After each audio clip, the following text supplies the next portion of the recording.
கட்டு கட்டா புத்தகத்தை சுமக்கவில்லை நானடி.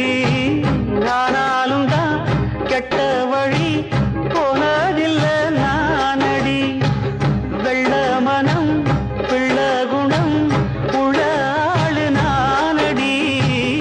என்னை பத்தி ஊருக்குள்ளே நீயும் கொஞ்சம் கேளடி.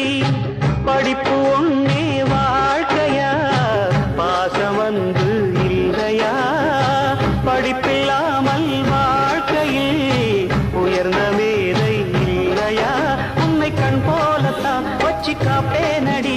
அடி உன்னைத்தான் நினைச்சேன், உன்னையே மணப்பேன். நாம் முடிச்ச கிடியே வாசமல கொடியே என் மனசு தவிக்குதடி.